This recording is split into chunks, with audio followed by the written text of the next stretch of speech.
Olá, sejam bem-vindos ao Catequese Passo a Passo. Eu sou Jackson e hoje vamos continuar explorando a história da salvação. Você já se perguntou como Deus preparou a humanidade para receber Jesus Cristo? Hoje vamos descobrir juntos como Deus formou Israel como seu povo escolhido e como essa história se conecta diretamente conosco no século XXI.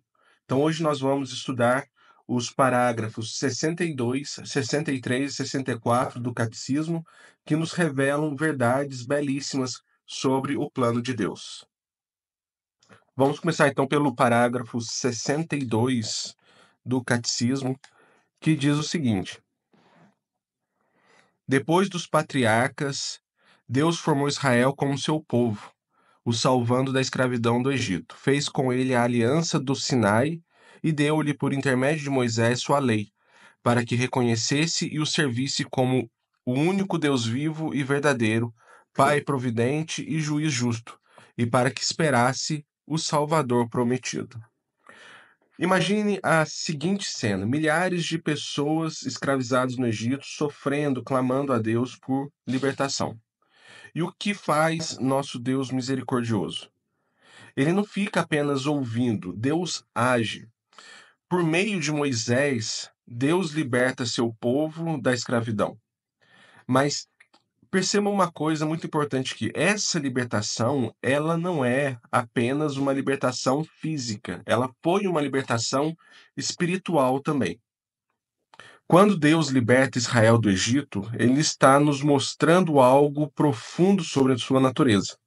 Assim como libertou Israel da escravidão física, ele quer nos libertar da escravidão do pecado. O êxodo é como uma prévia, um sinal do que Jesus faria por todos nós na cruz. Depois da libertação, vem algo ainda mais extraordinário, que é a aliança do Sinai. No Monte Sinai, Deus não diz apenas: vocês são livres, vão embora. Não. Ele diz o seguinte: vocês são o meu povo e eu sou o seu Deus. É como um casamento espiritual, um compromisso sagrado e eterno. E junto com essa aliança, Deus nos dá a lei por meio de Moisés. Mas vejam, isso aqui é importante: a lei não é um fardo, ela é um presente. A lei é como um mapa para nos mostrar o caminho para a felicidade verdadeira. E o parágrafo 62 termina afirmando que Israel deveria viver na expectativa do Salvador prometido, para que esperasse o Salvador prometido. Desde o início, Deus já estava preparando seu povo para Jesus. Cada profecia, cada promessa, cada esperança apontava para Cristo. No parágrafo 63, nós lemos o seguinte: Israel é o povo sacerdotal de Deus, aquele sobre o qual é invocado o nome do Senhor. É o povo daqueles aos quais Deus falou em primeiro lugar. O povo dos irmãos mais velhos da fé de Abraão. Vocês sabem o que significa ser povo sacerdotal? Um sacerdote é alguém que faz uma ponte entre Deus e os homens. Israel recebeu essa missão especial de ser a ponte, o canal através do qual a bênção de Deus chegaria a todas as nações. Quando o parágrafo diz que sobre Israel, sobre o qual é invocado o nome do Senhor, isso é algo muito profundo. No mundo antigo, invocar o nome sobre alguém significava proteção, significava pertencimento, significava identidade. E aqui vemos Deus colocar sua assinatura sobre Israel. É como se ele estivesse dizendo: este é meu povo e está sob minha proteção especial. E olhem só que expressão interessante. Israel é o povo dos irmãos mais velhos na fé de Abraão. Isso não significa superioridade, mas responsabilidade. Como irmão mais velho, Israel recebeu primeiro as promessas, recebeu primeiro a revelação, recebeu primeiro a aliança. E nós, cristãos, somos como que irmãos mais novos, que se beneficiam de tudo que o irmão mais velho recebeu. Então agora deixa eu fazer uma pergunta para vocês. Se nós, cristãos, também somos chamados a ser povo sacerdotal em Cristo, como podemos viver essa vocação hoje em dia? Como que nós podemos ser ponte entre Deus e os nossos irmãos? Essa é uma pergunta boa para a gente refletir ao longo desse vídeo. O parágrafo 64 é como um grande finale para essa sinfonia da salvação. E ele diz o seguinte: por meio dos profetas, Deus forma seu povo na esperança da salvação, na expectativa de uma aliança nova e eterna, destinada a todos os homens, e que será impressa nos corações. Os profetas anunciam uma redenção radical do povo de Deus, a purificação de todas as suas infidelidades, uma salvação que incluirá todas as nações.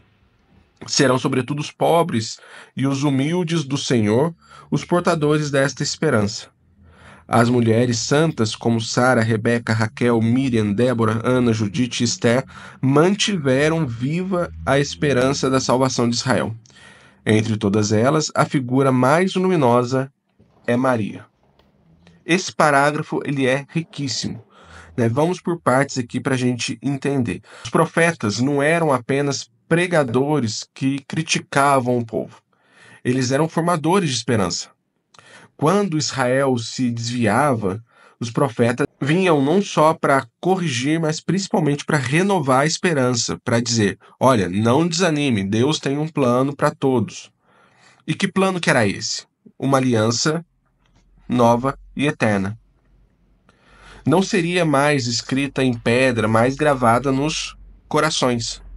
Isso aponta diretamente para Jesus e para nós mesmos. Em Cristo, nós temos essa nova aliança e o Espírito Santo escreve a lei do amor em nossos corações. Vejam como o coração de Deus se revela, que essa salvação seria para todas as nações. Desde o Antigo Testamento, Deus já estava pensando em cada um de nós não-judeus. E quem que seriam os portadores especiais dessa esperança? Os pobres e humildes do Senhor. Isso nos ensina algo profundo sobre como que Deus age. Ele escolhe os pequenos para realizar grandes coisas.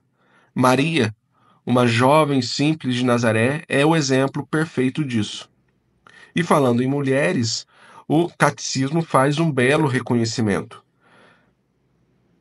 Sara, Rebeca, Raquel, Miriam, Débora, Ana, Judite, Esther, todas elas mantiveram acesa a chama da esperança messiânica.